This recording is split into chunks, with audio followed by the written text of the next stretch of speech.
What should President Obama's birth certificate have looked like after being scanned into a computer? In order to find out, we stripped away the document's green background, leaving only a black and white document. Next, the document was photocopied onto green basket weave safety paper. The document was then scanned into a computer and opened in Adobe Illustrator. Once inside Illustrator, the file is as it should be. It has one layer and one link. As the document is enlarged, we'll notice two more characteristics that confirm it was produced by scanning a paper document into a computer. First, the texture of the paper can be seen underneath the ink. Secondly, the image noise is consistent throughout the document as we scroll from top to bottom. So to recap, we have one layer, one link, and noise that is consistent throughout the document. So why didn't the birth certificate file released by President Obama behave the same way? Can the anomalies in President Obama's birth certificate be explained by the use of OCR software, or perhaps by the fact that the document was optimized prior to being released? We'll explore these possible explanations in a moment, but first we'll take a closer look at President Obama's birth certificate. We've already seen what is supposed to happen when a paper document is scanned into a computer and opened in Adobe Illustrator. Now let's use Illustrator to open the PDF file of Obama's long-form birth certificate that was posted on whitehouse.gov on April 27th of 2011. At first glance, the document appears to have only one layer. However, a quick glance at the links palette indicates that there are many layers. 9 layers to be exact. As we turn each layer on and off, note the information each contains. As layers 1 and 2 are turned on and off, they appear to contain no information. As we will see later, nothing could be farther from the truth. Keep your eyes on box 20, 22, and the date stamp at the bottom of the page as we click layers 4, 5, and 6 on and off. Layer 7 contains the state registrar's stamp, layer 8 most of the type, and layer 9 the green safety paper background. Perhaps most troubling is the way the date stamp and the state registrar's stamp at the bottom of the page can be moved around the page in their entirety once they've been selected. This immediately caught the attention of Maricopa County Sheriff's investigators. You'll recall that when a paper document is scanned into a computer, we typically see an even level of noise throughout the document. So, does the PDF file released by the White House pass this test? No, it does not. As you can see as we scroll down the document, noise is not evenly distributed as it should be. Those who have attempted to defend the document's authenticity have relied primarily on two theories. One, that the document may have had optical character recognition software applied to it, or that because the document was optimized before being released to the general public, these anomalies are expected. As you will see, both theories are easily debunked. One of the theories put forth by those who are trying to defend the authenticity of Barack Obama's long-form birth certificate is that the many anomalies contained in the document are there because optical character recognition, or OCR software, was applied to the document prior to its release by the White House. What is OCR software, and what evidence is there that this software was or was not applied to President Obama's long-form birth certificate before being released by the White House? In order to determine whether or not OCR software had been applied to the file released from the White House, we put it through a three-part test. First, can fonts be recognized in the document? Secondly, can words be searched for in the document? And third, can text be edited in the document? Before we look at Barack Obama's long-form birth certificate, let's take a look at a document that we know has had OCR software applied to it. This document started out as a piece of paper. It was scanned into a computer and then had OCR software applied to it. As we can see, fonts are recognized in the document, so it's passed the first part of our test. Next, we'll see if words can be searched for in the document. Let's try the word Constitution. And there it is.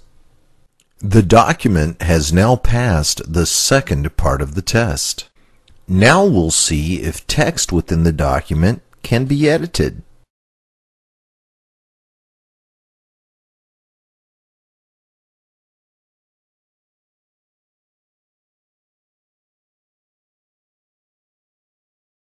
Indeed, it can. The document has passed all three parts of our test. We can state with 100% certainty that this document did have OCR software applied. Now we'll put the file released by the White House through the same three-point test. First, we check to see what fonts were identified. As you can see, no fonts were identified, therefore the document fails the first test. Now we'll search for a word that we know is in the document. It would seem that no matches were found. The document therefore fails the second test. Now we'll see if we can edit text in the document. We can't even highlight text so that it can be edited. The document therefore fails the third test. We can say with 100% certainty that the document was not put through OCR software. If the use of optical character recognition software isn't responsible for the many anomalies in Barack Obama's long-form birth certificate, what about optimization? We'll explore this theory in our next video. Optimized, a fancy way of saying that a file has been drastically reduced in size. So, was there a good reason for optimizing Barack Obama's birth certificate before posting it on the internet? Given the anticipated number of downloads, yes, a smaller file would be beneficial. Now for the big question. Can optimization explain the many anomalies in Barack Obama's birth certificate? In order to find out, we'll once again perform a little experiment.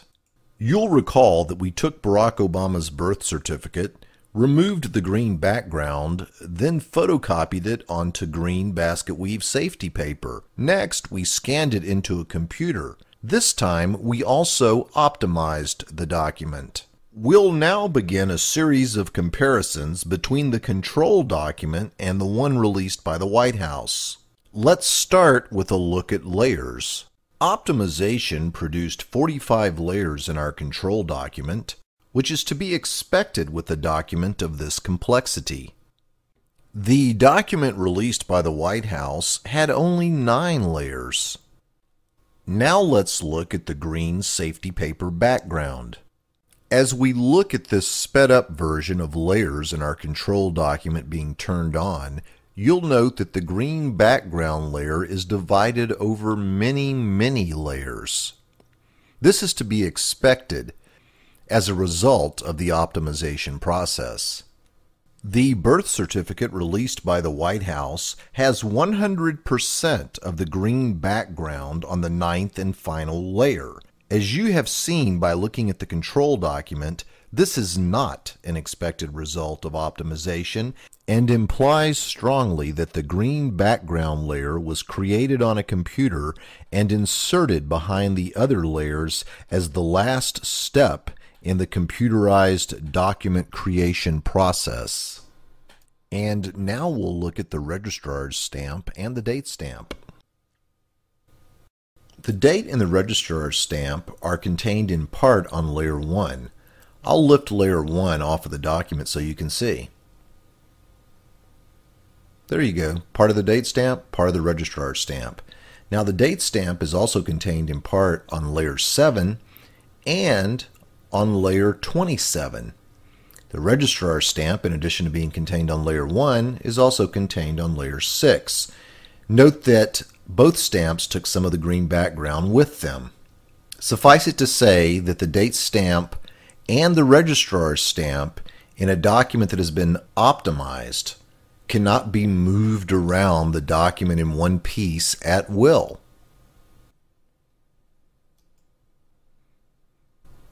Now let's look at the certificate of live birth released by the White House.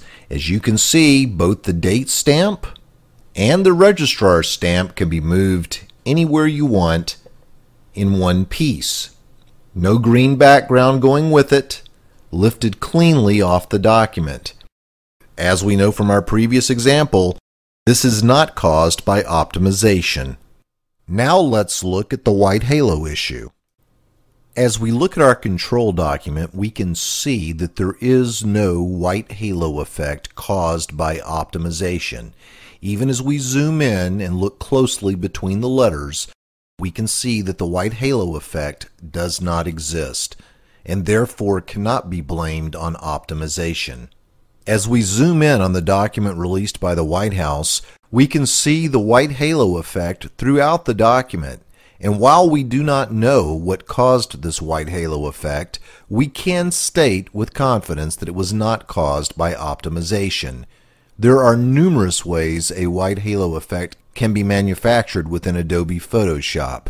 The exact way that this particular effect was manufactured is not important.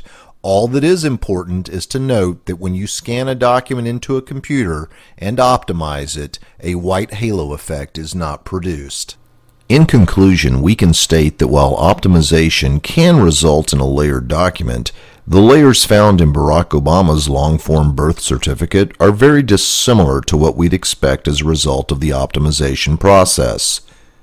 In short, optimization doesn't explain a single anomaly in Barack Obama's long-form birth certificate. Over the last 10 months, there have been numerous attempts to defend the authenticity of Barack Obama's long-form birth certificate by offering up speculation and conjecture.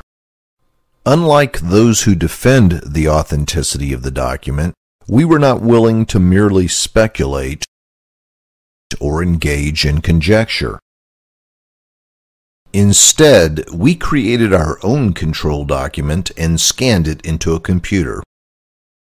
Many have falsely claimed that optical character recognition software was applied to Barack Obama's long-form birth certificate in an attempt to explain away the document's many problems. You'll recall that because fonts were not recognized in the document and text could not be successfully searched for or edited in the document, we concluded with 100% certainty that OCR software had not been applied to Barack Obama's long-form birth certificate. Now we'll apply optical character recognition software to Barack Obama's long-form birth certificate. Once we're done, we'll apply the same 3-point test to Barack Obama's birth certificate. This time, we should see drastically different results.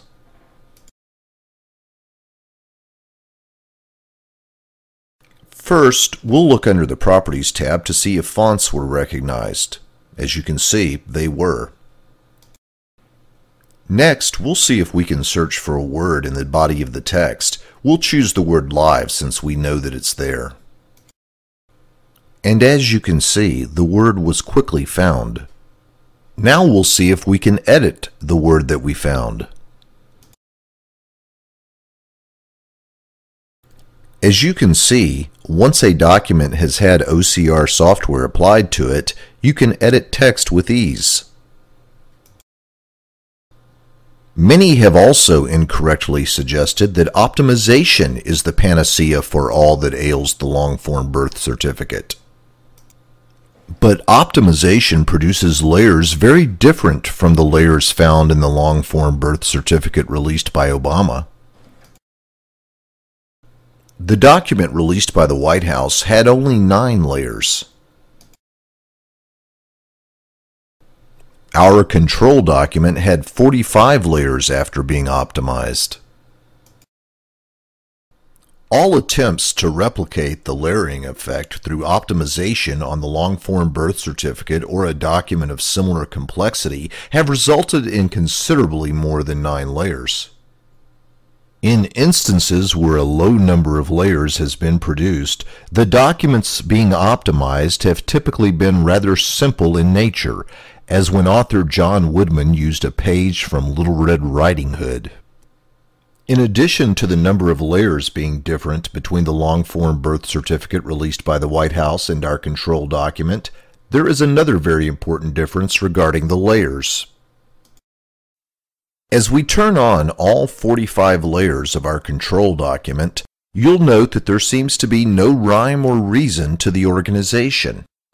Contrast this, if you will, with the long-form birth certificate released by the White House, where layers 4, 5, 6, and 7 all deal exclusively with stamp information. Are we to naively believe that this is the result of a randomized computer optimization process? The fact that the registrar's stamp and the April 25th date stamp appeared separately and independently of each other on separate links drew our attention to the fact that they resided on separate independent layers. The fact that the date and registrar's stamp were linked and layered in this fashion brings us to the conclusion that they were brought in from unknown sources and placed in the long-form birth certificate document released by Barack Obama to give the appearance of legal certification. Also troubling about the April 25th stamp and the registrar's stamp is the fact that both stamps can be lifted cleanly off the document and moved about the birth certificate in one solid piece. It should be noted that none of the self-proclaimed computer experts claiming to be able to replicate the layers in Obama's long-form birth certificate has been able to replicate this effect with the April 25th date stamp and the registrar's stamp.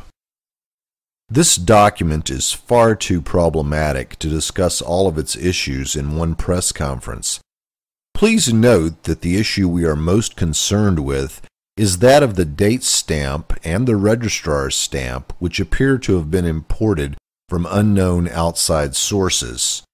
For if the date stamp and the registrar's stamp, which are placed on the document to give it authenticity, are fraudulent, then the entire document is fraudulent.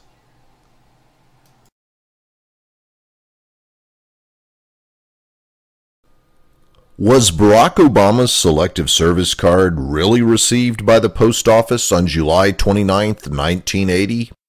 What exactly is the concern with Barack Obama's Selective Service registration? We reviewed multiple Selective Service registration cards. These are just 4 examples. Notice the date stamps on all 4 contain 4 digits for the year-decade marking. This is a copy of the date stamp from Barack Obama's original Selective Service registration card that was made available for public review. These photographs illustrate a standard pica stamp that was used during the 1980s era. The photograph on the upper right shows the pica stamp compartments and stamps that needed to be changed out daily, monthly, and yearly. The picture on the bottom right is an example of a loaded pica stamp. These 5 examples are the expected results from the pica stamp used by the United States Post Office. The 2 examples on the far left are from the same post office where Barack Obama supposedly turned in his Selective Service paperwork. Per the United States Post Office, it is policy to use a stamp that contains 4 digits for the year. The stamp below is Mr. Barack Obama's, and it contains only 2 digits for the year. Why? This photograph shows a pica 2008 year stamp and a pica 80 stamp. Since there are no 1980 pica year stamps available, the 2008 was cut between the 2 zeros and inverted. This inverted cut stamp creates a similar effect, which closely resembles the one seen in Barack Obama's Selective Service registration card. This illustration shows what the 2008 pica stamp looks like when cut in half and then inverted. In conclusion, as you can see by looking at the side-by-side comparison below, there is a clear difference between the authentic stamp shown on the right and Mr. Barack Obama's on the left. Look at the distance between the 0 and the innermost circle of the stamp. Look at the distance to the right of the 0 and beneath the 0. The reason the numbers 8 and 0 are out of position on Barack Obama's registration card is because when the numbers 08 were cut away from the year 2008, they were not cut squarely, or perhaps put another way, the person who cut them cut too close to the 0. So when 08 was turned upside down to become 80 and put back into the pica stamp, it pushed too far to the right.